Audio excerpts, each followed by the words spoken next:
Mes frères et sœurs, Élie et adorateurs, Yatata Nzambé, le créateur de tout l'univers, soyez bénis. Bandeko na ngai tozongeli bino lisusu na troisième et dernière partie ya vidéo na biso oyo ezali bongo m'excuse oyo ezali bongo quelle origine des malheurs qu'elle souffle les Congolais, troisième et dernière partie.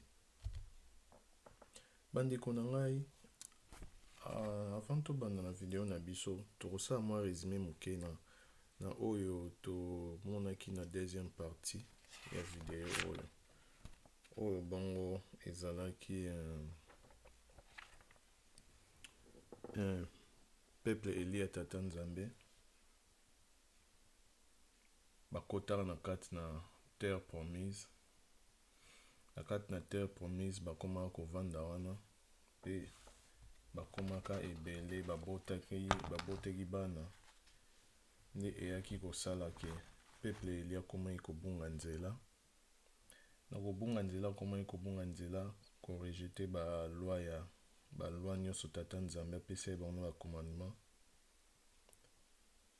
nde eyaki kosala Tata Nzambe akomi kotindela bango ba serviteur na ye oyo ezali bongo ba prophète, na kotindela bango banda kotindela bango bamisusu ba prophète misusu babomamaki, misusu bazali maltraité, nde eya kosala ke peuple wana ayokaka te. Tata Nzambe akomaki kotindela bango bataki ba mboka mosusu ekende koatake bango juste mpona kopousse bango kozonga epai na ye.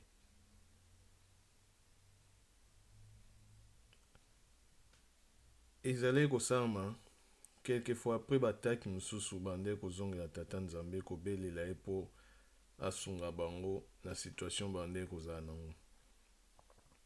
Mais après avoir kodélivrer bango bakomaki na bango toujours kozongela mabe, nde eyaki kosala ke Tata Nzambe atindela ye bango mwana na ye ya Yesu ayaki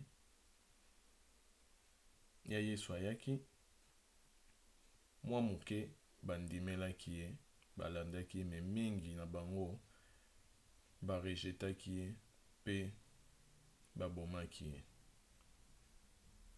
Ndenge moko mpe ntango ya Yesu ayaki na bapassage oyo totangaki na video elekaki na kati na temple moko na Jérusalem, alobela ye bango mpe parabole moko ezali bongo en conformité na makambo oyo peuple Eli asalaka.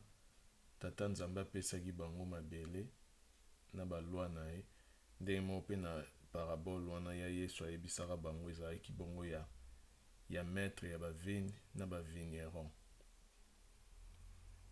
Maître ya bavine atindela ye bango baserviteur na ye babandaki koboma bango, komaltraite bango, nde aye kotindela bango mwana na ye babomi ye, barejete ye mpe babomi ye. Nde ya Yesu atuni bango kaka toujours na parabole wana ya Yesu atuni sikoyo ntango babomi mwana ya maître ya vigne akosala bavigneron wana nini. Ezalaki bongo akoya akobomisa bango mpe akolongola bango na kati na vigne na ye, nde basacrificateur bazalaki wana na bascribe balobi ke Nzambe apermettre yango te. Donc wana ezalaki bongo parabole oyo ezalaki kolakisa makambo oyo peuple Eli ya Tata Nzambe asalaki.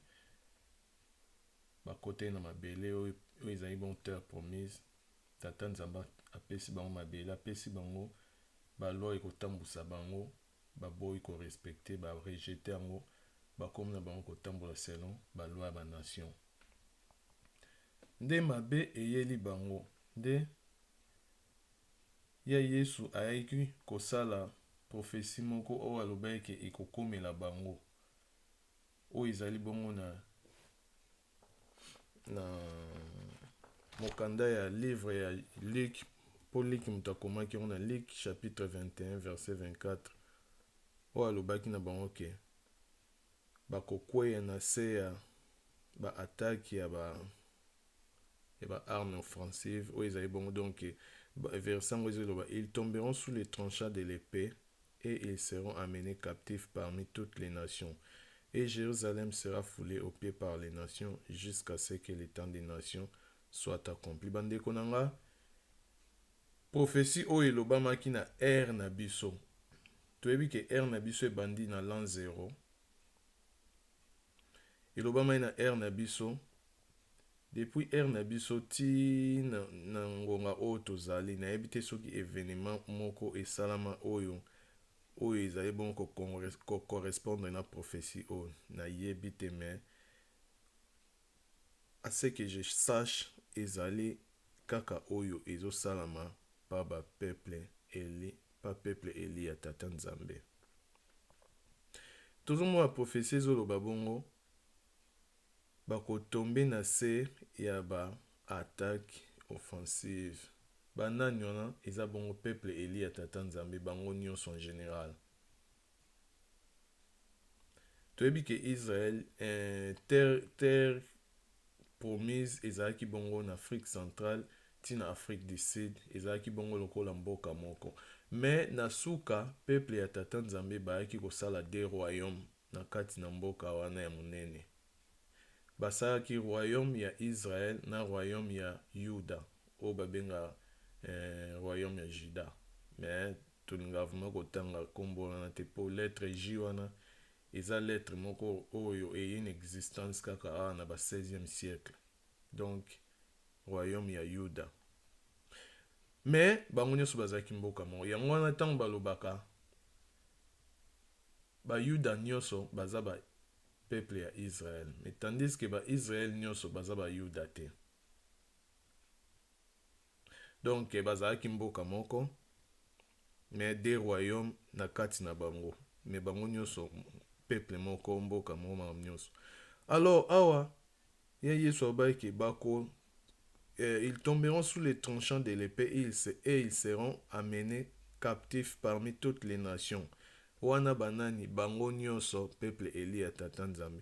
Et après na partie bien koloba Jérusalem sera foulée aux pieds par les nations jusqu'à ce que le temps des nations soit accompli. Jérusalem toyebi ke ezala bongo terre sainte na kati ya mboka ya Israël, mabele ya peuple Eli ya tata Nzambe. Or toyebi na mabele oyo apesaki peuple na ye ntango bautaki na Egypte de l'Afrique centrale tina Afrique du Sud oyo ezali bongo au-delà des fleuves de l'Éthiopie. Toyebi ke eza na terre wana oyo ezali bongo kombo na ye evandaka wana pe na montagne sainte na evandaka wana. Donc terre wana ezali bongo terre sainte. C'est-à-dire makambo tozomona lelo ils correspondre effectivement na prophétie oyo ya Yesu apesaki. Donc terre sainte oyo ya Congo ezali lelo foulée aux pieds des nations. Ba nation bazui terre wana mobimba en otage. Ba instaurer système na bango wana oyo evandi wana ba occuper makambo nyonso.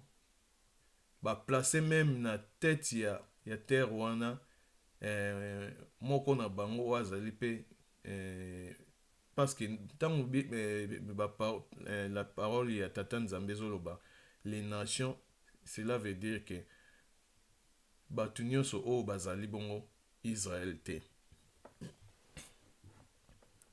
Donc peuple nyonso azali Israël te aza considéré comme nation ou babenga bango pe na version mosusu ba gentil. Donc ba gentil ou bien ba nation. Donc communauté ya ba nation oyo ezui bongo terre sainte ya tata Nzambe ya peuple Eli en otage o ba foulé yango na makolo na bango. Bazui ba placer moko na bango o ba ponaki batia ye na tête ya terre wana po a facilité ba makambo na bango nyonso bazali bongo kosala. toyaki komona susu lumière nango bien ya passage oyo totangi ya Luc, toyaki komona nango susu na prophétie ya Zacharie oyo ezali bongo na Zacharie chapitre 14 verset 2 tina 3 oyo elobi bongo Jérusalem tata nzambe akotinda Jérusalem akotinda plutôt akotinda bolimbisi bandeko na tata nzambe akotinda banation batake Jérusalem pe ville yango bakozwa yango. Donc lelo tozomona mboka ya Congo baokipe yango eza su na maboko ya peuple élite oyo bazali bongo kodirige yango. Ezali bongo bapaya nde bazali kodirige yango. Verset lobaki susu bandako ya bato bakobuka yango, bana basi bakozala viole, bandeko na biso ya basi lelo baza viole, bandako bazobuka bandako ya bandeko na biso po bakomisa parti wana nyonso banini place oyo banda ya bongo ko extraire baminere na bango.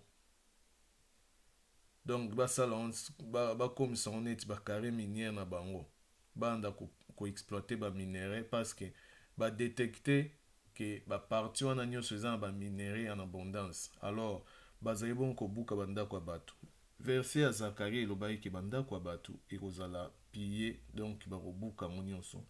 Et puis bana basi bakozala violé, bandeko na biso ya basi baza violé lelo kutu. Terre eli ya tata nzambe oyo ezali bongo terre sainte ekoma lelo bakoma kobenga ngo capitale mondiale ya viol. Alors mais nasuka baobi ndenge kaka livre ya Luc elobi na chapitre 21 chapitre 21 verset 24 elobi bon na partie B alobi Jérusalem sera foulée aux pieds par les nations jusqu'à ce que le temps des nations soit accompli. Donc eza tata nzambe apesa ba nation tant moko boy ba régner. Donc toza na temps oyo ke ba nation de bazo régner, toza na règne ya ba nation nde tozo vivre na mokili oyo ba nation nde bazo régner, bango nde bazo diriger makambo nyonso. Tata nzambe a autorisé bango parce que ezali bongo mpona kopinir peuple na ye na désobéissance nyonso oyo peuple na ye esala. Ndenge moko mpe na livre ya Zacharie elobi na suka alobi tata nzambe ye moko akoya mpe akokombattre banation wana nyonso neti na mokolo ya bataille. Donc ndenge moko Luc nde alobi jusqu'à ce que le temps des nations soit accompli. Ntango mongonga na bango ekokoka oyo tata nzambe atiela bango ye moko ayebi ndenge nini akosala na bango. Tokomona yango na bapassage oyo ezali kona. Donc bandeko na wana ezalaki bongo mwa résumé moke ya deuxième partie oyo tomonaki na video oyo elekaki. Alors sikoyo toleka na troisième partie ya video na biso. Tokobanda bongo kotanga na kotala photo oyo ezali photo oyo na tirango mpona kolakisa kaka ke makambo oyo ekomelaki peuple mosusu te, ekomelaki obele peuple eli ya tata nzambe oyo ezali bongo peuple congolais pe peuple bantou en général.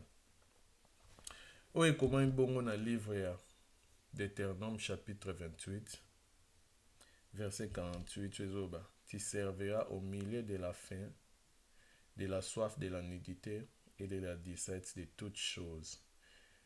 Tes ennemis que l'Éternel enverra contre toi, il mettra un joug de fer sur ton cou jusqu'à ce qu'il te fait détruire.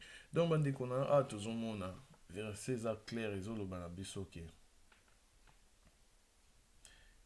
benemi oyo tata nzambe akotinda contre bino. Donc tozomona ke bapasi nyonso oyo tozomona tata nzambe moto apousse benemi baya contre biso. Donc eza apousse bango po bapinir biso exactement ndenge moko na livre oyo totangaki na deuxième partie ya video na biso Luc.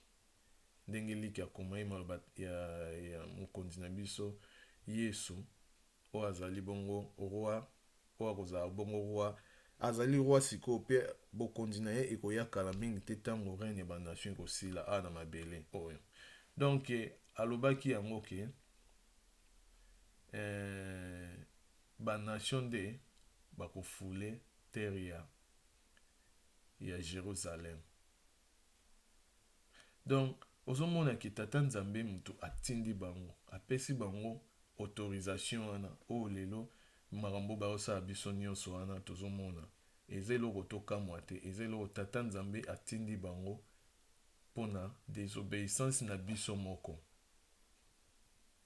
Donc babinemi na bino bakoya mpe bakotia bino bajugi ya kingo plutôt bajugi ya bibende na kingo ti ntango bakoboma bino, ti ntango bakodétruire bino.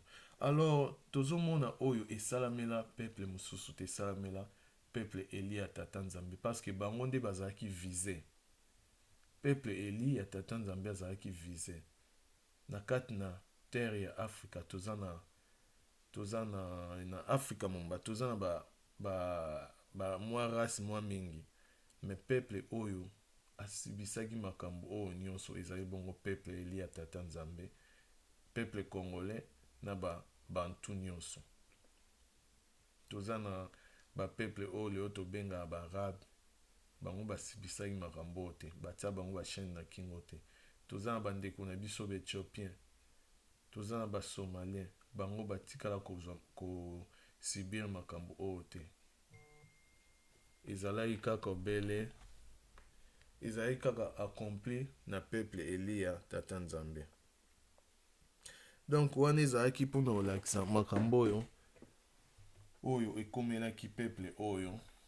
Donc totala susu photo mosusu bandeko na nga oyo ezali bongo photo ya conférence de Berlin oyo babengango mpe na kombo mosusu conférence ya Congo, parce que conférence oyo en fait ezalaki vraiment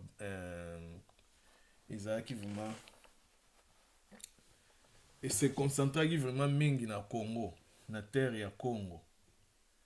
Donc terre ya Congo nde mutu ezalaki na base ya badiscussion na bango ntango bande kodiscute. Donc ezalaki bayaki kodiscute mpona kokabola terre ya mabele nyonso ya peuple Eli ya tata nzambe na mboka ya Berlin. Ebandaki bongo na 1884 à 85 nde bayaki kozwa badécision ya kokatakata yango ekomami bongo na livre ya Somme chapitre 83 verset 4 à 7 oyo elobi bongo: il forme contre ton peuple un dessein perfide, il conspire contre ceux que tu protèges. Venez, disent-ils, exterminons-les d'entre les nations et qu'on ne prononce plus le nom d'Israël. Ils se concertent tout d'un même cœur contre toi, ils forment une alliance, les tentes d'Édom et les Ismaélites, Moab et les Agaréniennes. Donc, oyo ezali bongo maloba ya David nde abandaki kobela pa tata nzambe te. Binemi na yo basali bongo complot contre peuple na yo, basali bongo complot moko mabe contre peuple na yo. Bango nyonso babengami baobi ke basilisa peuple na yo na katikati ya bato nyonso mabele mobimba, mpo bato nyonso babosana nkombo ya Israel, balobaka yango susu te. Yango bayokanaki baextermine peuple na yo. Bango nyonso bayokani na motema na bango mobimba, basali alliance contre yo tata nzambe mpe contre peuple na yo. Ezali bongo tanti ya Edom ezali bongo bato oyo Bible ezoconsidere neti bamindele oyo ba-occidentaux, bango nde bazali bongo considéré comme ba Edom. Ismaélite ezali bongo nayebi te, mais oyo nayebi ezali bongo ba-Arabe, ba-Moab na les Agaréniens. Nayebi te so eza ba peuple nini, mais bango nyonso parce que na alliance wana basala tomonaka eza na chinois baza na kati, japonais, eza na occidentaux na kati, bango nyonso basala alliance oyo lelo tozobenga bongo communauté internationale ya Nations Unies ONU. Donc eza alliance oyo basala, alliance wana esalama bongo contre peuple ya Tata Nzambe. Lelo tozomona occuper terre sainte ya Tata Nzambe oyo place kombo na evandaka na montagne sainte na place atia peuple na pe bavanda wana badorateur na occuper terre wana bango nyonso. Communauté internationale bazwi déployer force na bango na kati na terre wana oyo bazolobaka ezali bongo force moko mpona kostabilize terre ya Congo, mais en réalité eza ndenge wana te, eza nde kuna mpona koveye ke bamakambo na bango nyonso bazosala ezala ekende bien eke inquiétude ezala te na makambo nyonso bazosala, et puis en cas ya résistance contre bamakambo na bango bazosala bazala déjà wana prêt mpona koneutralize mpe mpona koneutralize baforce nyonso oyo bango bakoconsidere comme baforce négative, donc baneutralize bango mpe basilisa yango nyonso. Donc wana eza bongo force na bango oyo batia na bastationne na kati na terre ya Congo, mosala bazali bongo kosala bango mpe bazali bongo koprendre part na bapillage mpe na batuerie ya peuple eli ya Tata Nzambe. Tomona yango na bavideo ndenge bazobwaka peuple ya Tata Nzambe oyo azali bongo peuple eli, peuple Congo na bafosse commune. Donc force ya Nations Unies oyo ezali bongo MONUC baza wana mpona koprotege peuple elite, baza wana mpona kosala mosala na bango oyo ya alliance na bango basala oyo bazali bongo kokanisa. Donc bandeko na nga wana ezalaki bongo ndenge bakabolaka terre ya Tata Nzambe, bazwaka décision wana na mboka Berlin na 1884 tina 1885 nde bayaka kozwa décision. Ok bandeko na nga wana ezalaki bongo livre ya Psaume chapitre 83 verset 4 à 7. Alors nakopropose bino sikoyo bandeko na ngai video moko, ezali video ya audio oyo peut-être mingi na biso pe si toyoka video oyo, mais eza vraiment très important tolanda yango lisusu parce que eza pe na rapport na oyo tozali bongo kolobela na video oyo. Alors nakotiela bino video tolanda yango comme ça tozonga susu na bacommentaire. Du roi Léopold II à l'arrivée des missionnaires au Congo belge, de voir des prêtres et pasteurs blancs dans cette patrie. Révérend père, pasteurs et chers compatriotes, soyez les bienvenus dans notre grande patrie du Congo belge. La tâche qui vous est confiée de remplir est très délicate et demande beaucoup de tact. Prêtres et pasteurs, vous venez certes pour évangéliser, mais cette évangélisation s'inspire de notre grand principe, avant tout, les intérêts de la métropole. Le but essentiel de votre mission n'est point d'apprendre aux Noirs à connaître Dieu. Ils le connaissent déjà depuis leurs ancêtres. Ils prient et se soumettent à Nzambi Mpunu, que je sache, et aussi à Nzambi Mawezi. Ils savent que tuer, voler, coucher avec la femme d'autrui, calomnier, insulter est mauvais. Ayons le courage de l'avouer, vous ne venez pas leur apprendre ce qu'ils savent déjà. Votre rôle est essentiellement de faciliter les administrateurs et les industriels, c'est-à-dire que vous interpréterez l'évangile de la façon qui sert le mieux vos intérêts dans cette partie du monde.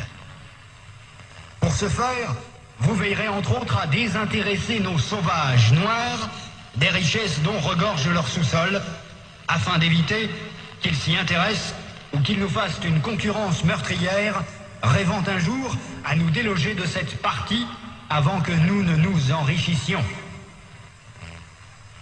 Votre connaissance de l'Évangile vous permettra de trouver des textes qui recommandent et qui font aimer la pauvreté. Par exemple, « Heureux les pauvres, car le royaume des cieux leur appartient. »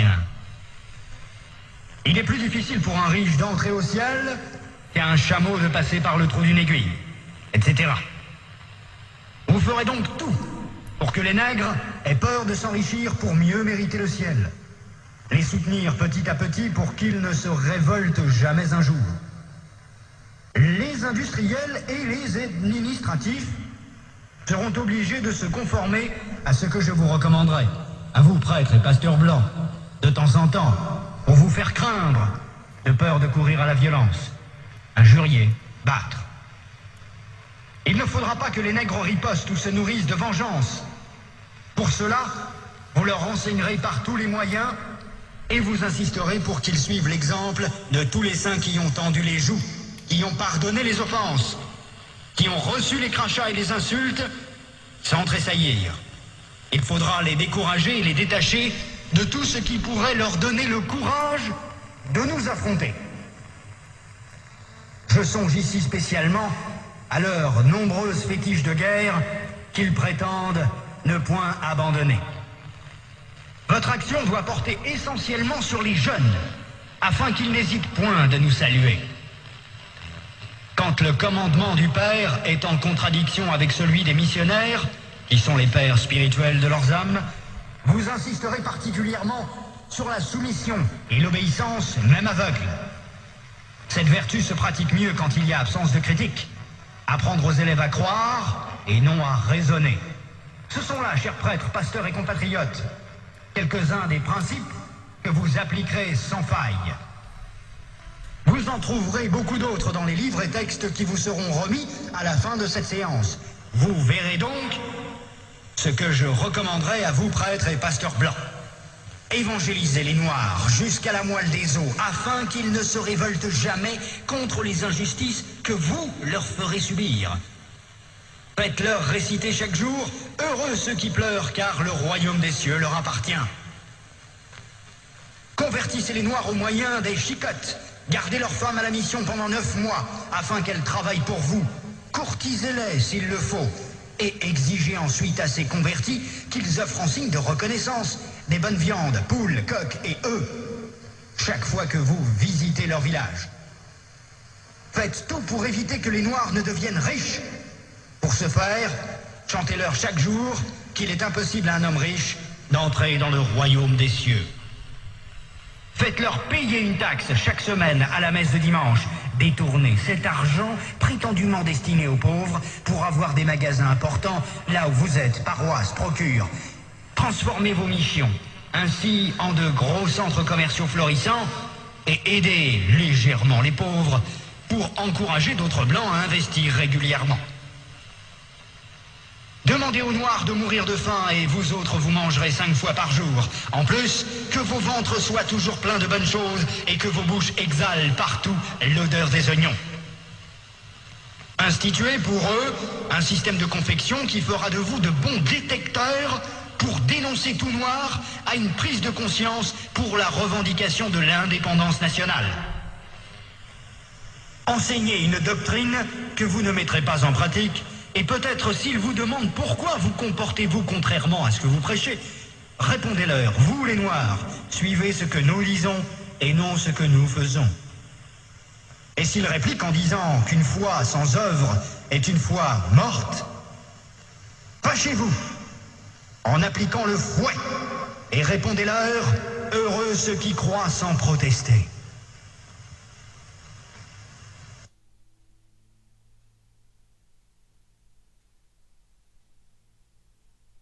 Dites-leur que les statuettes que vous gardez chez vous sont l'œuvre de Satan.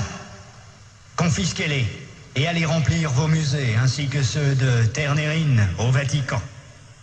Faites oublier aux Noirs leurs ancêtres, afin qu'ils adorent les vôtres et ne les écouteront jamais. Par exemple, les saintes, la Vierge Marie, Sainte Thérèse, Saint Martin. Faites-leur prier en les mettant à genoux comme pénition.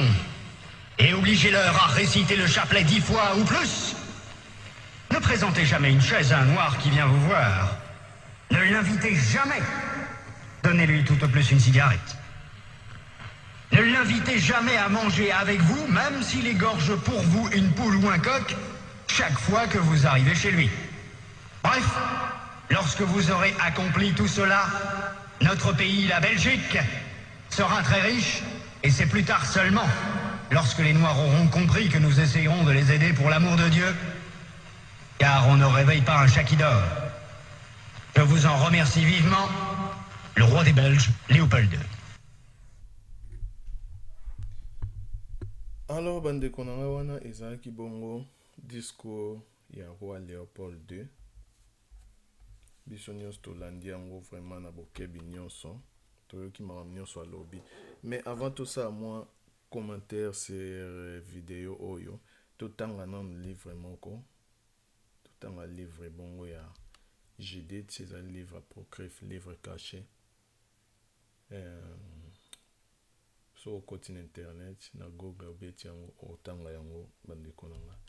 Oyo lobi bongo: maintenant donc, Maître et Seigneur, s'il y a un manquement dans ce peuple, s'ils pêchent contre leur Dieu et que nous observions chez eux cette cause de chute, nous monterons leur faire la guerre. Mais s'il n'y a pas d'injustice dans leur nation, que mon Seigneur passe outre de peur que leur Seigneur et leur Dieu ne les protège, et nous serions livrés à l'outrage devant toute la terre. Donc bandeko na ngai oyo ezalaki bongo livre ya Judith. Judith azali moko ya bandeko na biso, azali bongo peuple eli ya tata Nzambe, ye pe azali moko na bango, azalaki mwana mwasi. Donc oyo ezalaki bongo tango ba force militaire ya roi Nebuchadnezzar ya Assyrie abandai bongo ko préparer attaque contre peuple eli ya tata Nzambe, parce que abandai bongo ko constituer empire na ye, alingaki akanga bamboka ebele. Donc akomaki sikoyo akende kanga ko envahir terre ya peuple eli ya tata Nzambe. Nde eyaki kosala ke avant ba lancer attaque, parce que général ya armée na ezaki bon Holoferme aninga lancer attaque, commandant na ye ya brigade moko abandi koyebisa ye makambo totangi, ayebisi maître, avant tout ça l'attaque wana zela na yebisa yo na likambo moko ato oyoka te, mais quand même oyoka ona oyebiso. Omoni peuple oyo tozoninga toke esala attaque, bazali peuple moko oyo ke soki ba péché contre tata Nzambe na bango, donc soki baza mankima moko eza na kati na bango, donc so ba péché contre tata Nzambe na bango wana ekozala bongo pona bango ezala bongo cause ya shit moko. Donc na tango wana tata Nzambe na bango akoprotéger bango te, alors biso to profiter na cause ya shit wana toke esala bango guerre. Mais soki injustice eza te na kati na bango eke tokei ko attaquer bango, maître na nga na yebisi yo c'est mieux totika, parce que tokoyoka soni na mokili momba bako injurier biso banda ko, donc tokoyoka soni wana. Ezalaki bongo maloba ya commandant bandai koyebisa général na ye bongo Holoferme, général ya armée ya basyrien. Donc wana nazwi passage oyo mpona kolakisa ke video oyo touti koyoka ya nini ya Léopold II bayaka na Congo, bayaka mpona ko envahir biso, bayaka mpona ko exterminer peuple eli ya tata Nzambe oyo ezali bongo na kati na terre ya Congo, oyo ezali terre sainte ya tata Nzambe. Bayebaki bien ndenge Léopold II azoloba, bayebaki bien ke peuple oyo baza na ba culte na bango, bayebi déjà tata Nzambe, bayebi ke kobima na mwasi ya moto eza mabe, koyiba eza mabe, koboma eza mabe. Donc bayebaki yango bien ke toza na besoin ya ba culte mosusu te. donc bayaki bongo kopousse biso par force tondima bakilti na bango pour la simple raison que bakotisa cause moko ya shit na kati na biso po ete to baaffaiblir biso spirituellement parce que nyonso oyo tosalaka ebandaka nano na spirituel bandeko na nga spirituel moto eprécédaka physique donc nani roi Léopold II atindaki missionnaire na ye oyo ezali bongo baprêtre na bapaster bapousse biso tondima bakilti na bango alobi bien ke to bando kopousse biso tosambelaka nani basaint na bango oyo bakotika jamais koyoka biso. Donc Léopold II alobi ke toyebi nzambe tobengaki kutu nzambe ya mpungu ou bien nzambe ya mawezi. Donc ntango lelo tobengaka nzambe oyo na français balobaka Dieu, donc toza na nzela ya malamu bakoko na biso mpe bandaka kobenga ye nzambe. Alors bango ntango bayaka kosala mission na bango wana ezalaki bongo mpona kopousse biso na désobéissance na tata nzambe na biso oyo apesaka biso kilti na biso tobandaka kosambela apesaka biso baloi oyo ekodirige biso ezalaki bongo mpona kodéconnecte biso na tata nzambe na biso. Donc wana ezalaki bongo ebandeli ya christianisme bandeko na nga christianisme ebanda wana.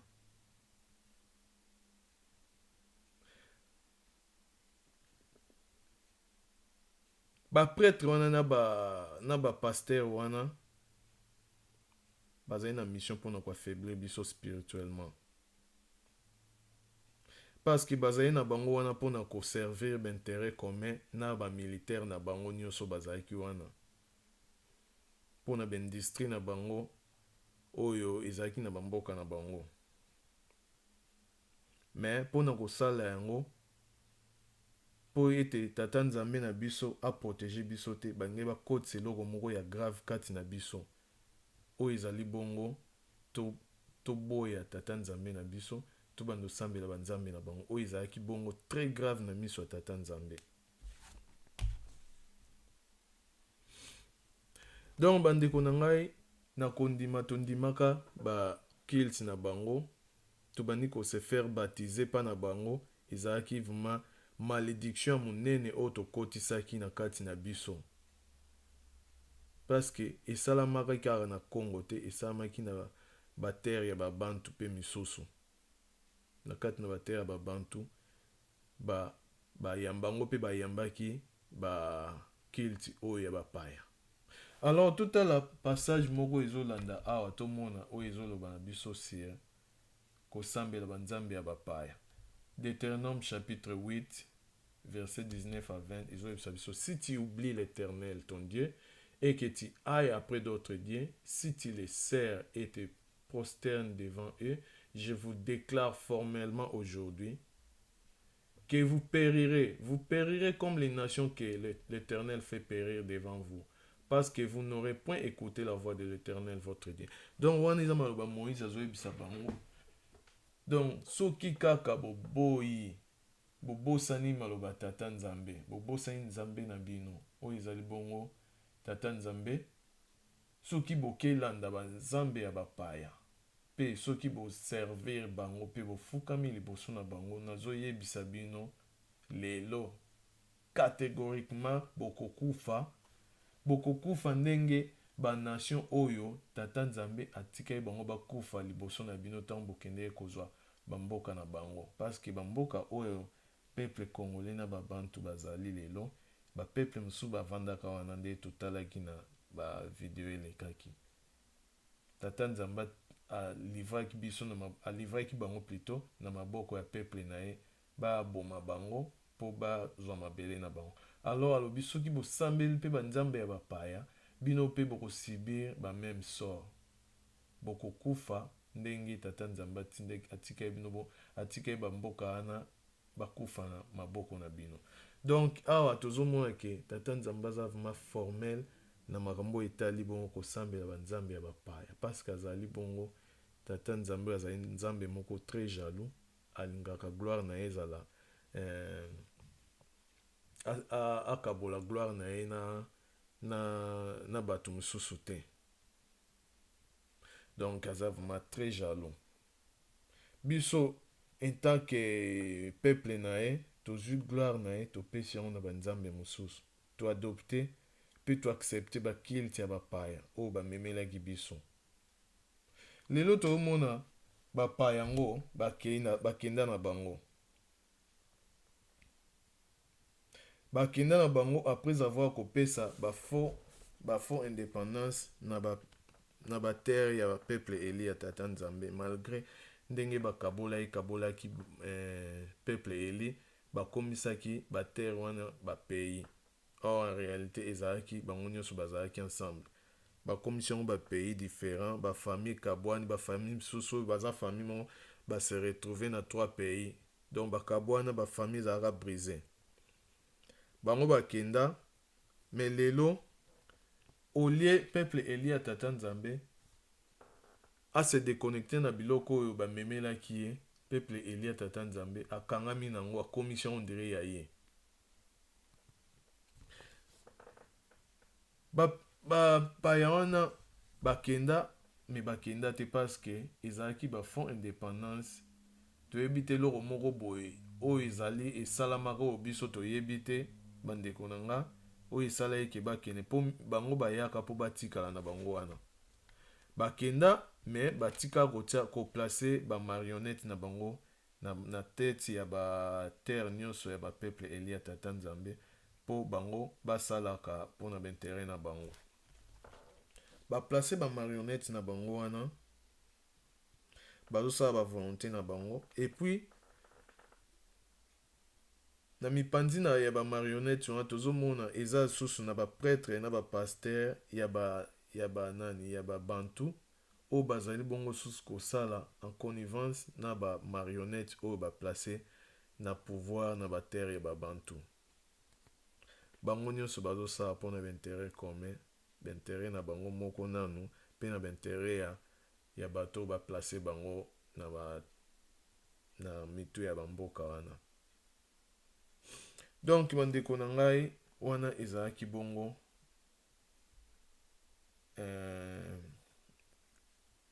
livre ya Deutéronome chapitre 8 verset 19 tina 20 ndenge yebisi biso ke tata nzambe aza très jaloux, alingaka te gloire na ye ezala randi na banzambe mosusu. Alors aloba eke soki bokesambelaka banzambe mosusu bofukami, bokokufa ndenge banation oyo bakufaka liboso na bino ntango bokendeki koatake bamboka na bango. Alors lelo tozomona ezosama, totala susu passage oyo. Ainsi parle l'Éternel, maudit soit l'homme qui se confie dans l'homme, qui prend la chair pour son appui et qui détourne son cœur de l'Éternel. Donc awa mutu nyonso oyo azali bongo ko se confier pa moninga na ye mutu, azali bongo mutu ya kolakelama mabe, oyo azali bongo kozwa moninga na ye mutu, azali bongo mosuni lokola ye neti appui na ye, azali kobalola motema na ye contre tata nzambe. Ntango osama mbo ozobalola motema na yo contre tata nzambe, ozopesa motema na yo pa mutu, okomisi neti appui na yo. Eza malédiction bandeko na ngai. Soki bosalaka boye, c'est le moment ya kotika makambo oyo, parce que lelo tozomona ngo ezali bongo kosalama. Eza ba pasteur mingi lelo na ba chef religieux bazali bongo koutiliser christianisme oyo bongo bayelaki biso yango ebandaki tango colonisateur bayaka na terre ya peuple eli ya tata nzambe. Donc christianisme ebanda wana, or biso tozala na bakilte na biso. Lelo bapasteur bakomi koutiliser christianisme mpona koendormir peuple ya tata nzambe. Pe bandeko bazali bongo baignorant, bazali kose confier pa bapasteur wana na bachef religieux, et puis bazali bongo kose prosterner devant bango, bazali kofukama liboso na bango mpo soi-disant batia bango maboko na mitu babenir bango je ne sais quoi. Donc na kosala ndenge wana bandeko na ngai bato nyonso wana bazali bongo kokweya na malédiction ndenge kaka livre ya Jérémie elobi. parce que bato oyo bazali bongo komipesa na bapaster baza pe ebele bandeko na nga, baza vraiment ebele. Combien de baeglise eza na bamboka na baterre ya bapeuple bantu koba na Afrique centrale ti na Afrique du Sud, baeglise eza ebele. Bato wana nyonso basambela na baeglise wana se confiera na bapaster na bango, bakenda kofukama liboso na bango mpo bénir bango, imposer bango maboko na mitu. C'est une malédiction, mes frères et sœurs. Livre Jérémie ezoloba ngo na Jérémie 17 chapitre 17 verset 5. Totanga siko livre oyo ya Siracide. Siracide ezali bongo livre apocryphe pe eza bongo kombo mosusu babenga yango ecclésiastique. Eza bongo na chapitre 17 verset 5 à 7 elobi: il lui a donné le discernement, une langue, des yeux, des oreilles et un cœur pour penser. Il a rempli de science et d'intelligence et il lui a fait connaître le bien et le mal. Il a mis son nez dans leur cœur pour leur montrer la grandeur de ses œuvres. Ah, tozomona Siracide, livre Siracide ndenge yebisi biso. Bandeko na nga na minute oyo tozo vivre na temps ya la fin. Toza vraiment na temps de la fin. Vraiment bandeko na nga, s'il vous plaît, boluka ndenge nini ya kosauve ba âme na bino parce que temps eza lisusu te. Tokomi na temps de la fin, mes frères et sœurs. Parce que mutu nyonso azali bongo kolanda aveugle, mutu nyonso alandaka aveugle ayeba yango ke na ye na aveugle wana baokende kweya na libulu. Soki ozolanda aveugle banda kodirige yo na ye baokende kokweya na bongo na libulu. Touti kolanda ndenge livre oyo elobi na biso. Tata Nzambe ntango asala mutu atia na kati na mutu nyonso maloba. Atia na kati na mutu nyonso maloba to monoko mpona koloba.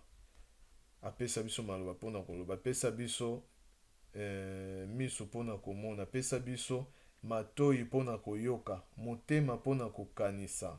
Bandeko na ngai, mes frères et sœurs. Wana eza biloko Tata Nzambe atia kati na mutu nyonso. Exception eza te. Atia pe na kati na biso science na intelligence oyo ezali bongo mayele, sagesse. Et puis atia liso na ye na kati na motema na moko na biso po ete nyonso tomonaka na miso na biso elakisa biso grandeur na ye. Ntango ozotala likolo ndenge esalama, ntango ozotala banzete, ozosentir mopepe bandeko na nga, ozotala mer ou bien océan, ozomona grandeur ya moto akela yango. Eza bongo liso na ye atia na kati na moto nyonso, mes frères et sœurs.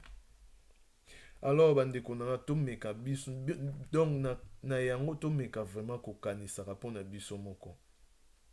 Tozwa vraiment autorité sur biso moko. Ozomona. Eza bandeko mosusu bapesi pouvoir na pa ya bapaster na bango mpo banda kodirige babomoi na bango. Banda koprendre contrôle ya babomoi na bango. Et pourtant, mutu nyonso aza bongo maître ya bomoi na ye, oyo yo moko fozwaka ba décision bomoi na oyo yebaka oyo eza mabe na malamu ndenge livre oyo touti kotanga elobi. Tata Nzambe alakisi yo mabe na malamu, atie motema kati na yo po kanisa oyo ya mabe to malamu. Comment se fait-il mutu akomi po asala likambo fo ayoka oyo pasteur to chef religieux na ya koyebisa ye? Ce n'est pas possible, mes frères et sœurs. Donc bandeko na nga wana eza vraiment malamu te. Il faut toyeba ke na kati na mabele oyo tozali bongo kovanda, mutu moko te aza bongo intermédiaire na biso na Tata Nzambe ndenge bamosusu bakomisa bapaster akomi intermédiaire na ye na Tata Nzambe na ye.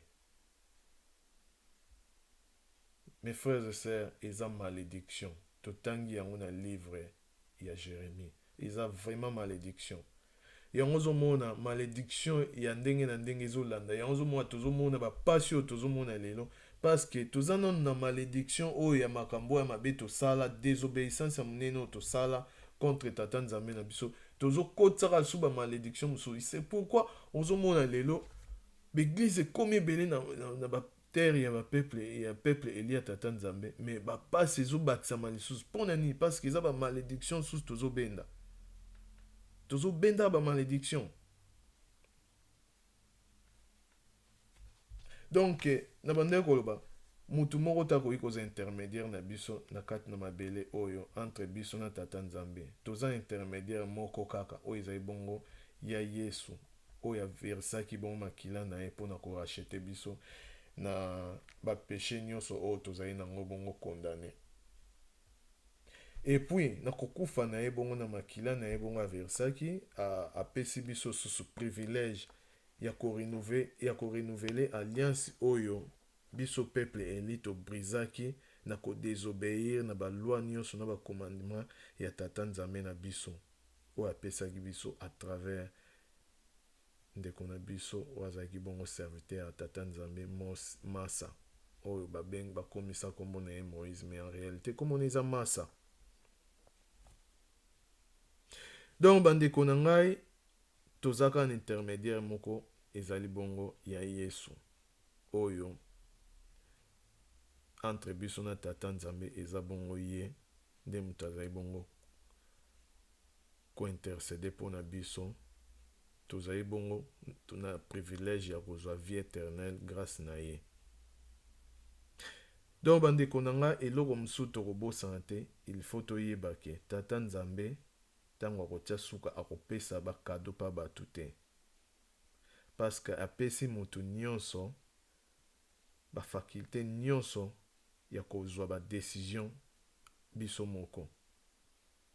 Nde totangi na livre oyo ya Siracide. Akopesa moto kado to mes frères et sœurs. C'est le moment mes frères et sœurs ya kochanger bomoi na bino. Tala bapasi nyonso ezolanda biso mpona bamalédiction oyo toponaka ya kodésobéir na mibeko nyonso tata nzambe apesaki biso. Alors bandeko na nga sikoyo totala sujet ya démocratie. Démocratie ezali système politique oyo banation bacréa. Baye komemela pe biso yango. Totala bamemela biso christianisme. Sikoyo démocratie bamemela biso démocratie ezalaki bongo bango pe mbayela biso yango. Or toyebi ke système politique na bango ekoki jamais kofonctionner na bapays ou bien na baterre ya bapeuple na baterre ya peuple eli ya tata nzambe. Ata na terre moko te kobana Afrique centrale tina Afrique du Sud ekoki komarche. Pamba te tozali peuple à part. Tozali peuple à part oyo tokoki koprendre part na ba makambo ya ba nation te. Donc tokoki kodiriger bamboka na biso to baterre na biso na baloi ya banation te. Tokodiriger kaka na baloi na bacommandement ya tata nzambe oyo apesaka biso ntango tobimaka na Égypte na montagne na se ya montagne ya Sinaï.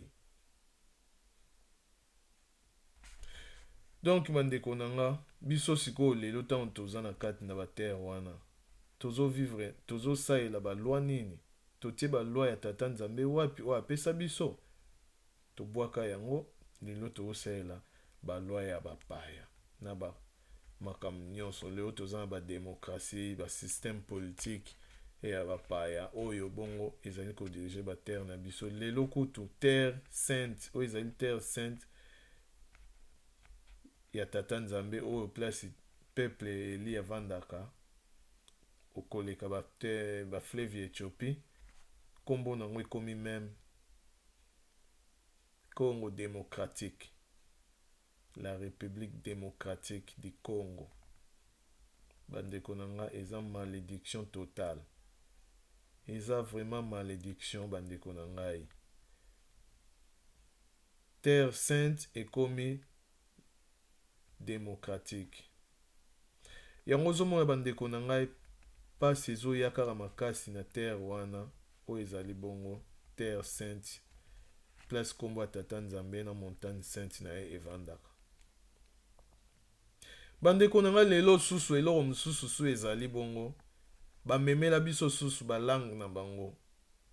Et pourtant biso tozali pe na balangue na biso, toza na 4 grandes langues na kati ya terre, na kati ya terre na biso oyo ezali bongo Congo, place kombo ya tata nzambe evandaka na montagne sainte na ezali bongo terre sainte. Na o rappeler eloko oyo parce que eza bongo na kati na bécriture.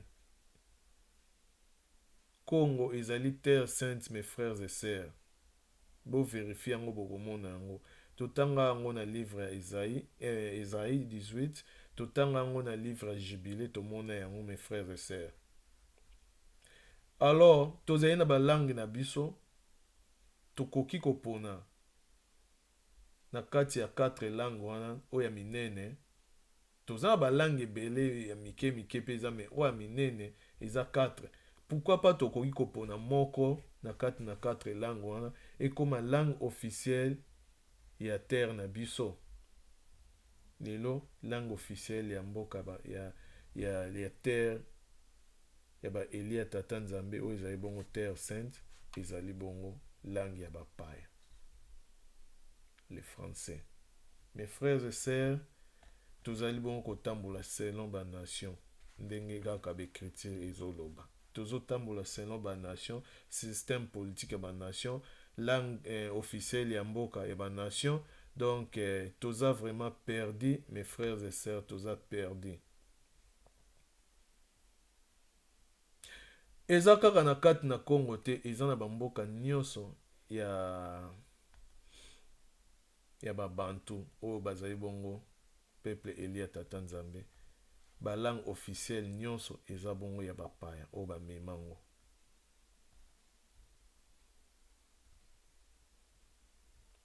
Donc na kozwa ba langue ya bapaya totia yango liboso comme langue officielle, tozwi to reléguer ba langue na biso na second rang.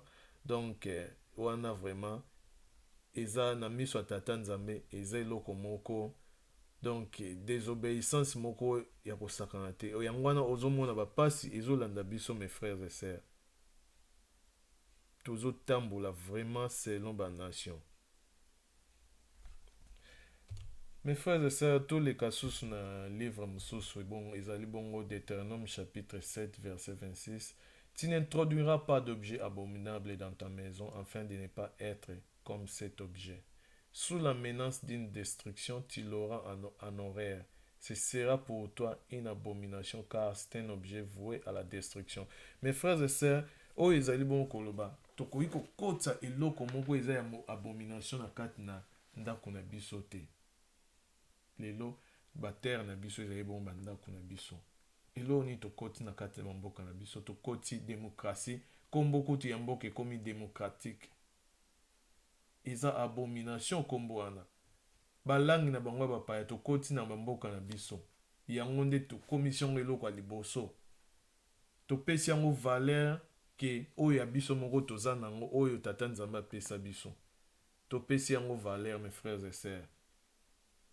Or toyebi ke démocratie na balangi na bango moko bato baza voué na destruction. Tokomona yango na bapassage oyo tokotanga na okurka ya video nde tozokende. Baza voué na destruction mes frères et sœurs. Donc tant tozokotsa ba abomination na kati na mandako na biso moko pe tozokoma net biloko wana. Pourquoi pas bapasi elanda biso? Pour nani ete to bando souffrir lelo? Il ne faut pas to bando kansa. Bapasi ezo wuta wapi? Mes frères et sœurs, bapasi ezo wuta na makambo na biso moko tozo sala. Lelo eza soki okepa docteur bandeko na ngai. Docteur avant a traité yo akosalo nano examen ako diagnostiquer yo ayeba maladie nini ozobela. Petango akoyeba maladi ozobela akoyeba na ko combattre yango. Lelo biso sko peuple elia tata nzambe tozali bongo koluka combattre ba problème na biso sans pourtant koyeba problème eza nini. Toko réussir te mes frères et sœurs, c'est impossible. C'est pratiquement impossible mes frères et sœurs et ko simba te parce que kaka nde na uti kopesa exemple wana combattre likambo soko oyebi yango nde okoyeba kosilisa yango. Problème na biso eza désobéissance contre tata nzambe na biso apesa biso babiloko fallait to respecter lelo to respecter te tokomi kotambola selon ba nation. Or biso nde fallait tozwa relève mokili ba nation nde batambola selon biso. Donc wana eza place ba malheur na biso ezouta. Donc awa version elobi kokotisa eloko ezali abominable na ndako na bino te. Tokotisa démocratie, tokotisa ba kilti ya bapaya, tokotisa balangi ya bapaya na mboka na biso oyo ezwa lelo ba place ya liboso. Lelo baterre ya peuple elia tata nzambe ekoma bongo officiellement baterre. Donc nde lelo nde ekoma bapays, ekoma bapays chrétien. Neti Congo lelo ezali bongo pays chrétien et nene eza langue nango officielle eza français. Donc religion officielle eza christianisme plutôt, christianisme. Et puis système politique au tout ça eza démocratie. Donc to pesi ba biloko ya bapaya eza na première position oya biso mo to bwaki sango ekitana to yeba asusu kutu kilt na biso te. Ba langue na biso to relégué on a second rang. Mes frères et sœurs, eza abomination, eza malédiction oyo tozali moko lata pe tozo lata na mboka na biso ba terre na biso tozo vanda. C'est pourquoi tozana ba passe nyonso oyo tozali bongo na yango lelo ezali bongo landa biso nyonso. OK. Wana tozali bongo kotambola selon ba nation mes frères et sœurs. Donc eloko mosusu ezali bongo tomonaki bongo oyo tata nzambe apesa biso eza malamu te tobwaki yango tokomi kotambola selon ba nation. Eloko mosusu tokolobela ezali bongo bapoliticien ya babantu lelo bango nyonso so totali bazali bongo baproduit ya système ya banation. Bango nyonso bakoma kosalela badémocratie baparti politique biloko wana eza biloko na biso te mes frères et sœurs. Bazali bongo baproduit ya système ya banation bazali pe kosala mpona compte ya bamaître na bango oyo baplace bango wana oyo bango mongo babengaka lelo badécideur. Babengaka bango badécideur. Mes frères et sœurs eza na motu moko kaka koki kodécide mpona bomoi na biso ezali bongo tata nzambe. Mais lelo bapoliticien babengaka bamaître na bango badécideur yango bazosala bavolonté na bango no tozela badécideur bakosala balobi nini ntango bango bakozela badécideur biso tozozela tata nzambe. Donc toza vraiment na nzela moko te. Alors eza pe na bapeuple mosusu baza baignorant bazali kose confier pe pa na bango.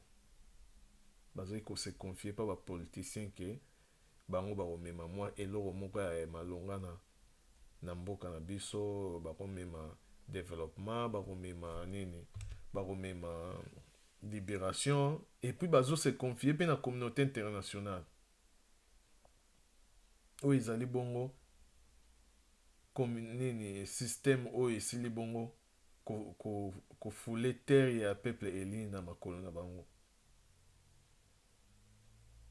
Bapoliticien mosusu lelo bazali bongo kopratike basacrifice humaine kutu bazali kosala baincantation juste mpona kozwa pouvoir ya kocontinue ya komaintenir baposte na bango mpe kodomine sur bapeuple oyo bango bazali kodirige.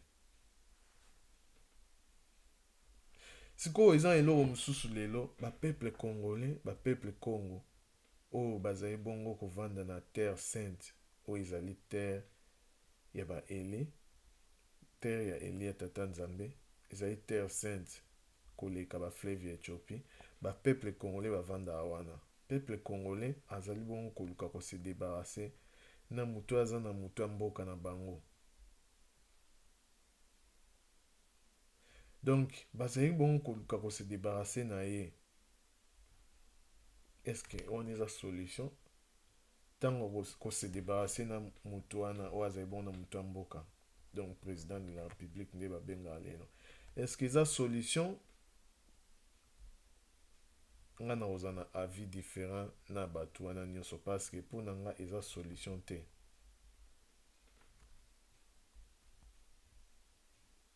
Parce que problème ya Congo bandeko nanga ezali problème oyo ezali bongo pour na communauté internationale mobimba.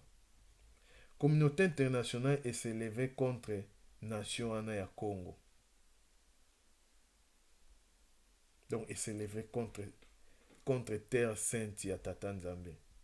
Ba installer tout un système na kat na mboka wana.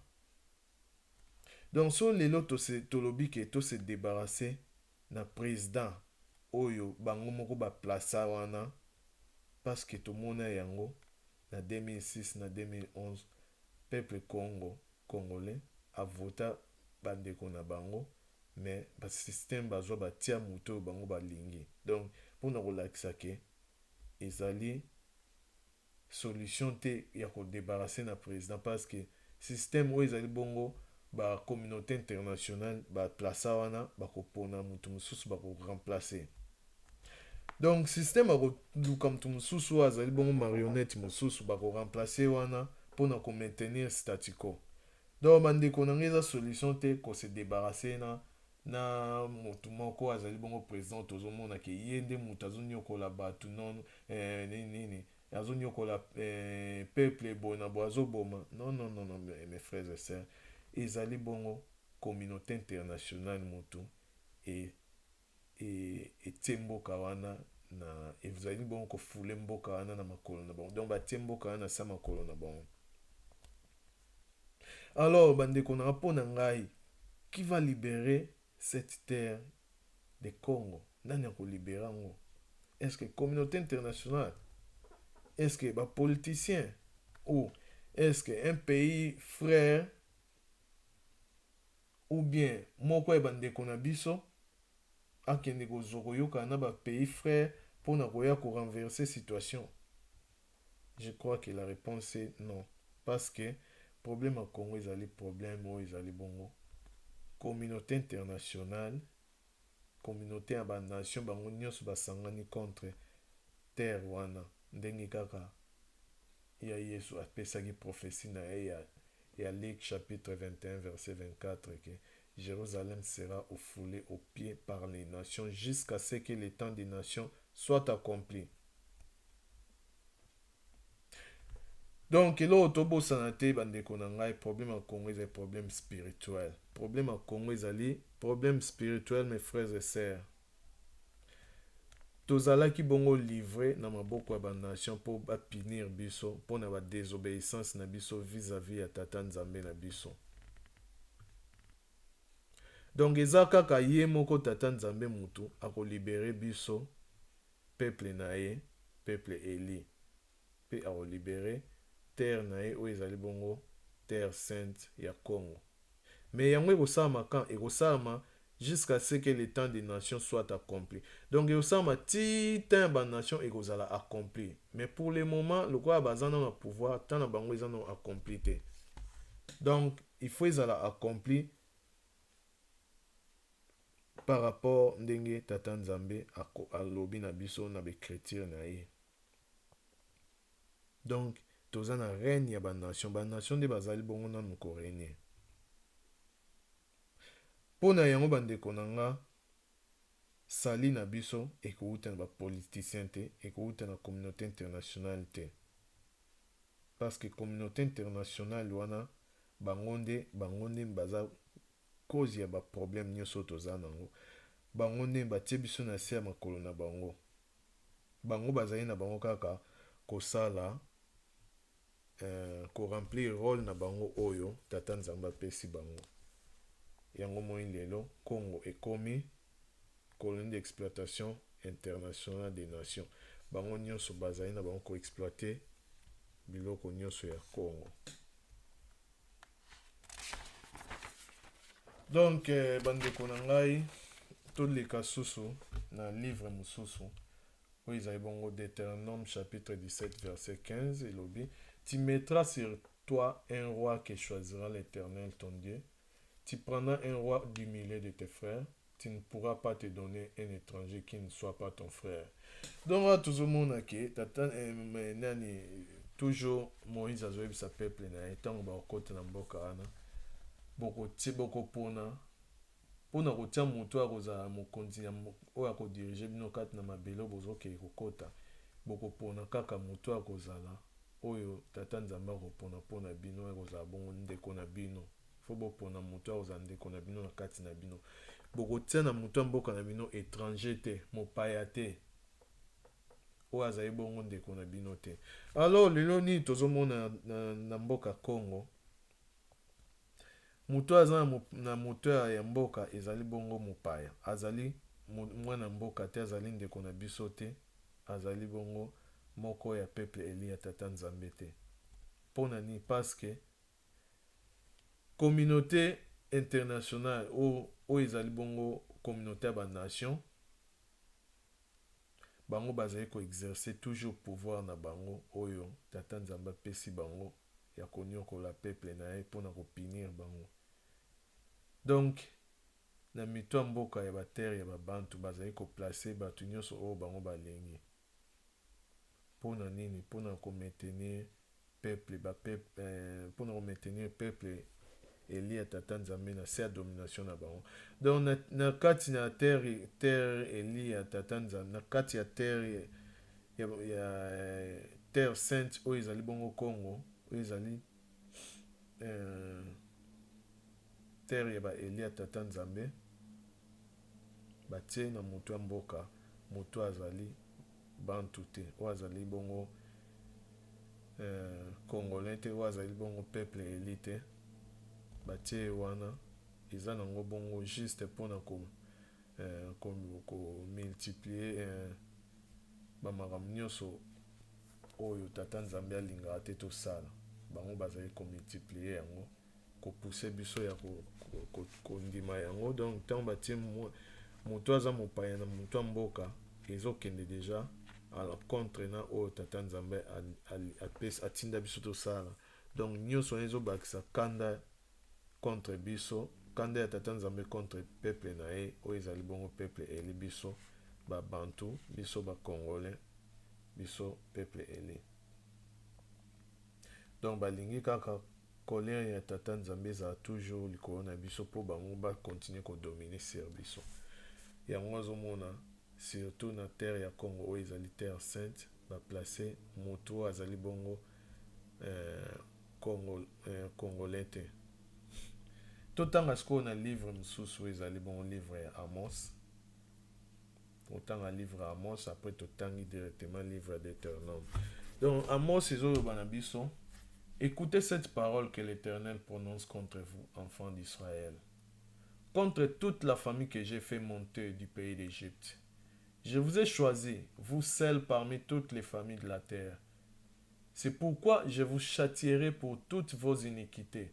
Donc, awazoebisa peuple eli, oyo ezali bongo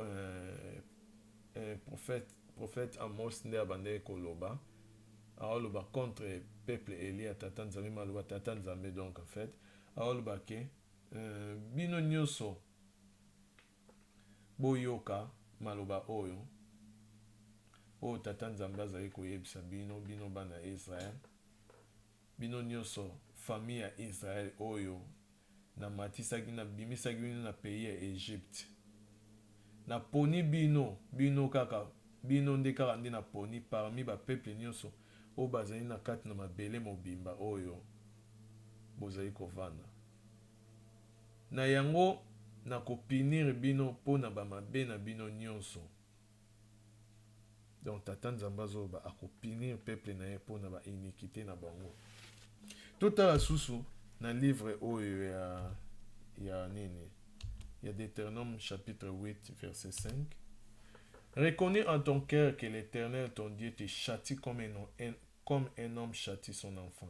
Donc reconnais en ton cœur que l'Éternel ton Dieu te châtie comme un homme châtie son enfant. Bandeko na ngai tomoni yango susu awa ndenge kaka nani Amos auti koloba na livre na oyo touti kotanga. Moïse mpe azoloba ke boyeba ke tata Nzambe azali bongo kopinir bino ndenge mutu nyonso apesaka mwana na ye punition, mes frères et sœurs. Donc eloko mosusu tokobosana te bandeko na ngai, châtiment to punition ya tata Nzambe ekoki kozala ndenge moko ne ya biso bato te. Biso lelo tozala soki oza mwana no asali mabe okobeta ye mwa mbata, okopesa mwa punition soki ya ndenge nini, topesa bana na biso bapunition à chaque likambo basalaka soki odeside opinir. Tata Nzambe pe toza bana na ye azali bongo kopina mpasi nyonso biso peuple eli tozali bongo komona ezali bongo punition oyo tata Nzambe azopinir biso mpona désobéissance nyonso oyo tosala contre ye, mpona korejete bamakambo nyonso asenga biso tosala. Mais eloko tokobosana te, punition ya tata Nzambe eza différent parce que l'écriture ezoyebisa biso ke tata Nzambe azali bongo le feu dévorant. Azali le feu dévorant, moto oyo etumbaka. Donc châtiment oyo euti pa tata Nzambe oyo ezali punition na ye contre bana na ye ekozala ndenge moko na ya biso bato ya mokili te nde topesa bana na biso punition. Aza le feu dévorant, donc châtiment ya tata Nzambe eza châtiment moko ekozala dévastatrice. Et yango wana tozomona lelo toza na se ya punition ya tata Nzambe. Donc terre ya Congo lelo eza na feu, eza na kati na moto. Peuple ya tata Nzambe aza na kati na kozala détruit, azali bongo kokufa chaque fois. Ezali bongo maloba ya tata Nzambe ekomama bongo, tokonyokwama, tokokufa, tokomona makambo nyonso, eza bongo punition oyo tozali bongo kosibir. Yango ezali bongo en retour ya ba désobéissance na biso. Il faut tondima yango mes frères et sœurs. Toluka ba passe na biso par-ci par-là te. Passe na biso, il faut toyeba yango. Yango wana ndeko nyonso akolanda video oyo a comprendre video oyo soki ndeko na ngai ya mwasi to ya mobali place nyonso bozali, soki bolingi bosali investigation na bino moko bo comprendre ke ba passe na biso eza bongo écrit na kati ya écriture ya tata Nzambe. Tokoluka yango bisika mosusu te. Il faut toyeba ba passe na biso place euti comme ça et permettre biso toyeba ndenge nini ya ko résoudre yango. Alors totala sikoyo, alors bandeko totanga sur livre mosusu, livre eza bon livre Enoch, eza livre caché, livre apocryphe oyo ekota na Bible te. Donc Bible toza nango eza Bible incomplet. Donc na Enoch chapitre 90 verset 7 to 90 verset 7 ezoyebisa biso: c'est pourquoi lorsque l'iniquité, les péchés, les blasphèmes, la tyrannie, toute espèce de mal en aimant, ce sera accru sur la terre, quand la désobéissance, l'iniquité et l'impunité auront prévalu, alors viendra du ciel un supplice épouvantable. Ceux qui oppriment leurs frères, comme ceux qui blasphèment, périront par les glaives. Bandeko na nga tozomona Enoch ndenge prophétisaki alobaki ke ntango bokomona mabe ya makasi ekomata, masumu ntango ekomata, ba blasphème oyo ezali bongo koloba mabe mpona kombo ya tata Nzambe to koloba mabe mpona ba œuvre na ye, ezali bongo ba blasphème, ba tyrannie ezali bongo makambo nyonso ya mabe oyo. Par exemple napesa exemple neti oyo ndenge par exemple gouvernement Congo ndenge eza wana eza gouvernement moko illégal oyo peuple vote bango te bazali bongo injuste baza cruel excuse et bazosala makambo nyonso mabe bazokopresse peuple baza violent donc nyonso wana eza na kati ya tyrannie et puis eza na bato mosusu bakomisa biloko ya mokili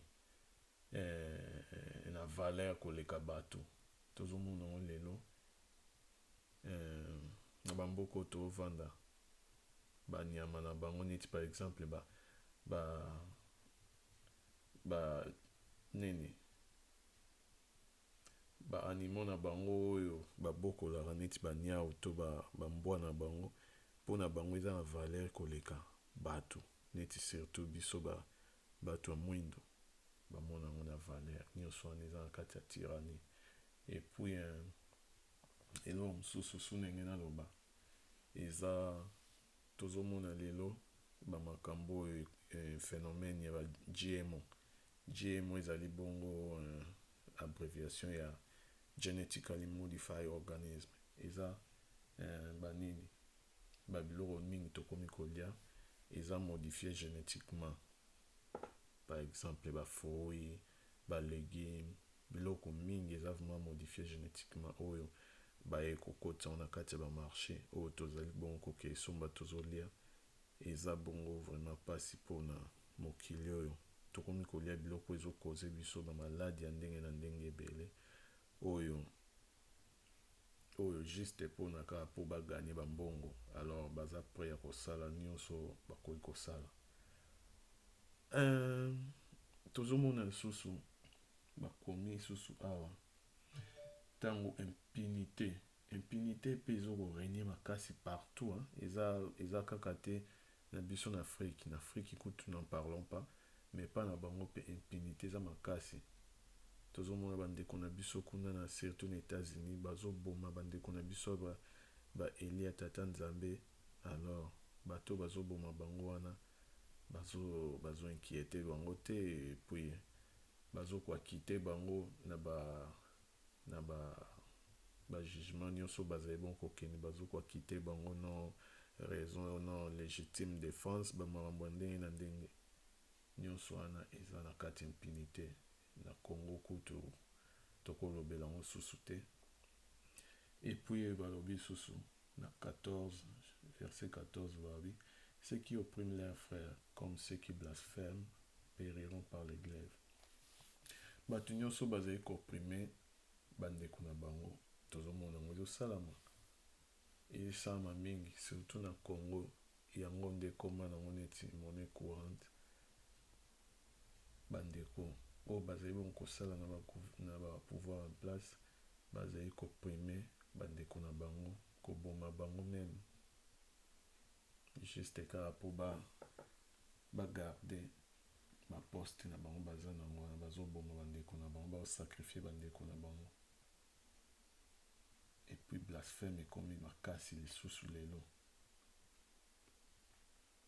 tozomona bascientiste bakomi jusqu'à koloba ke non baza déjà prêt ya koarrêter processus ya vieillissement donc par là bakomi prêt et donc balobi même dans 50 ans au moins bakozala capable ya qu'offrir être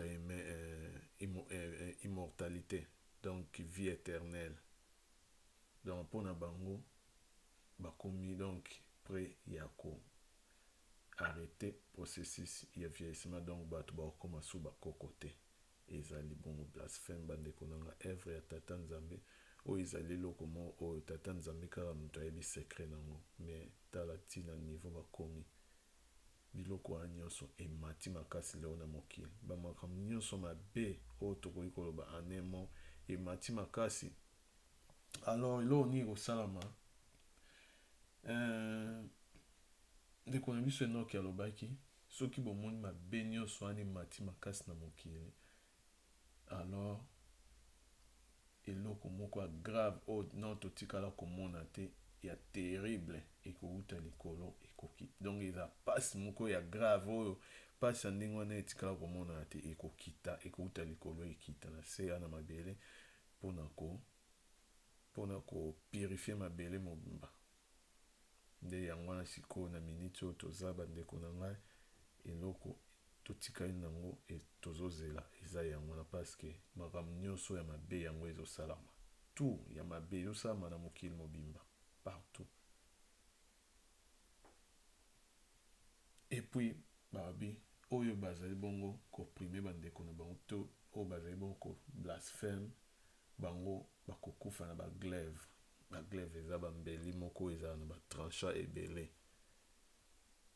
Donc napesa exemple moko par exemple avant déluge période ya Noé ntango tata nzambe anetoyaki mabele na mabe nyonso apusaki bana oyo ba ange na basi ya bato babotaki tobengaka bango l'écriture ebengaka bango ba Nephilim ou bien ba géant. Bango nyonso bakufa na baglaive. Donc tata nzambe atinda ba ange na ye oyo bayaka na se bapuse bana wana ba géant wana s'entretuer na baglaive. S'entretuaki na baglaive et ntango bango nyonso basili nde déluge eyaki nettoyer mabele. Alors lelo pe tomoni balobi sikoyo bato nyonso baoprimaka bandeko na bango to oyo bazali bongo ko blasphème bakokufa na baglaive. Toyebi te parceke lelo baglaive wana mingi en tout cas basalela yango vraiment suru te toyebi te façon nini bato wana bakokufela wana eza bongo secret tata nzambe ye moko ayebi. Peut-être lelo bakokufa na bamoyen mosusu avant pe apurifie mabele na nini na ndenge akosalela yango. Donc wana eza bongo ndenge livre ya Enoch eyebisi biso. Alors bandeko na nga totanga susu livre mosusu eza bongo livre ya Joël. Joël chapitre 3 verset 2 ezoyebisa biso je rassemblerai toutes les nations et je les ferai descendre dans la vallée de Josaphat. Là j'entrerai en jugement avec elles au sujet de mon peuple d'Israël, mon héritage, qu'elles ont dispersé parmi les nations, et au sujet de mon pays qu'elles se sont partagées. Bandeko na tozomona ndenge livre oyo ezoyebisa biso.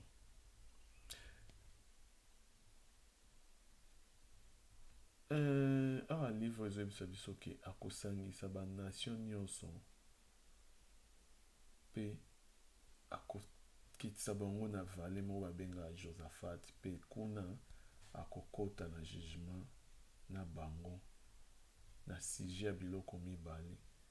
Ya liboso eza mpona peuple na ye ya Israel oyo badisperse bango na banation nyonso.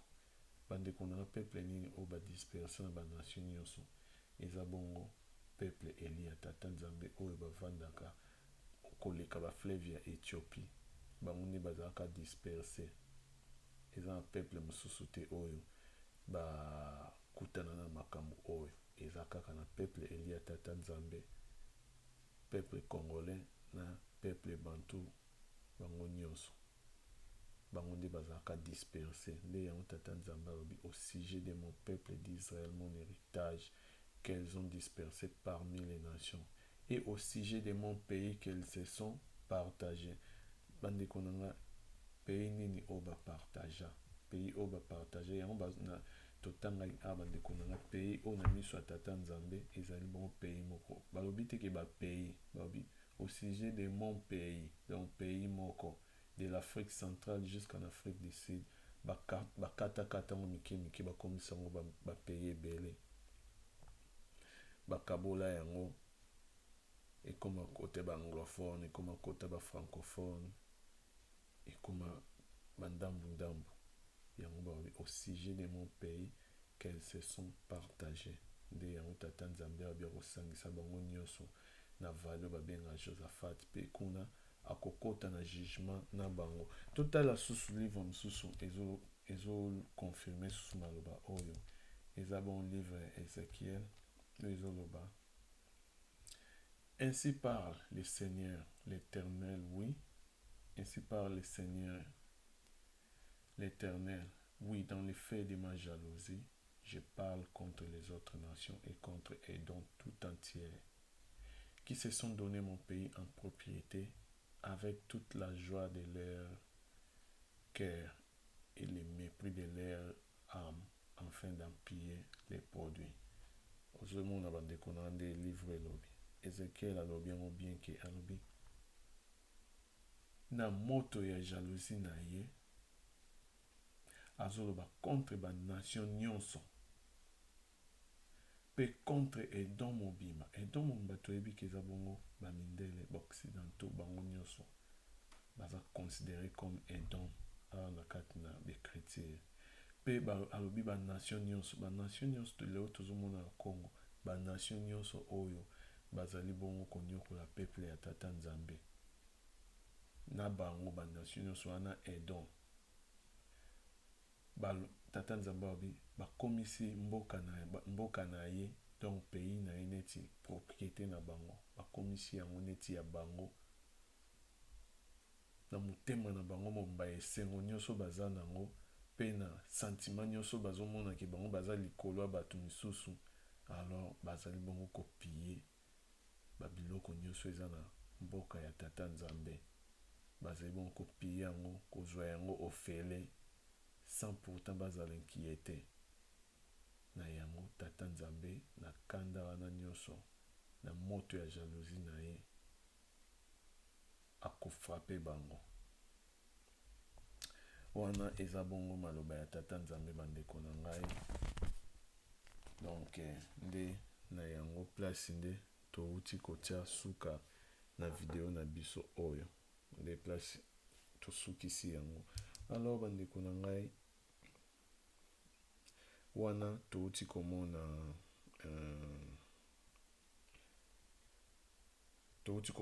na moyen ya bekriture ya tata Nzambe baprovenance ya bamalere nyonso oyo peuple congolais pe babantu baza nango lelo. Bamalere nyonso toza nango lelo ezali bongo kouta na désobéissance na biso to ya peuple Eli mobimba ya tata Nzambe. Donc désobéissance na bango nde epousse ke bamalere lelo eyela bango. Totalaki yango depuis première vidéo ti na suka vidéo oyo. Et puis donc toboyaki koobserve baloi na bacommandement na ye. Peuple Eli arejetaki mwana tata Nzambe atindaki ya Yesu pe babomaki ye. Peuple Eli akoma kolia biloko oyo ezali bongo impure na miso ya tata Nzambe. Peuple Eli arejeta vrai culte na ye oyo ezalaki bongo dédié na tata Nzambe pe acceptaki pe adoptaki baculte ya bétranger. Lelo tozomona yango na bamboka nyonso ya babantu, ba religion oyo ezali bongo officiel ezali bongo christianisme oyo tokoki koloba, donc la majorité eza christianisme. Peuple Eli adopta culte wana arejeta oyo ye moko toyebi yango susu même pas. Donc toza même na repère susu te ki culte na biso ezalaki ndenge nini. Donc na kati ya terre ya bapeuple Eli tozomona basecte ya baframaçonnerie eza na kati, barose christien bazali nyonso eza na kati, nyonso wana ememi bamalere na kati ya baterre wana. Peuple Eli bango nyonso bazali bongo lelo kose confie na bapaster oyo bongo bazali bongo kotravaille mpona christianisme. Bazali kose confie na bango, bazali kose confie na bapoliticien. Tozomona yango lelo na bamboka nyonso ya babantu presque tomonaka na babiro mingi na bandako mingi bazwa batia effigie ya baprésident na bango na babiro na bandako nyonso wana eza sorti ya adoration moko bo quelconque donc oyo eza bongo mabe na miso ya tata nzambe eza bongo abomination eza vraiment yango mpe ezomema nini ezomema malédiction peuple eli ya tata nzambe adopte système politique ya bapaya oyo ezali bongo démocratie parlementaire oyo lelo bazali bon kosalela na baterre na bango or eza mpona peuple wana te parce que bazali peuple ya part bakoki kotambola na biloko wana te peuple eli ya tata nzambe azali koespere sali to délivrance ya bamboka na bango na moyen na nzela ya communauté internationale or tokoki koespere pa ya bato te to pa na baorganisme oyo esalami na bato te parce que tozali peuple à part oyo tokotia kaka espoir na biso confiance na biso pa tata nzambe tokotisi baimpurité na baimmoralité na kati na mabele ya oyo tata nzambe apesa biso nyonso wana ezali tokoti bamalédiction tozali vraiment kotambola d'après banation mes frères et sœurs nyonso wana yango ememeli biso bamalheur oyo toza nango lelo yango wana bandeko nde place tosukisi video na biso que la paix et la bénédiction de notre tata nzambe le créateur de tout l'univers vous remplisse au nom de notre Seigneur et Sauveur ya Yesu.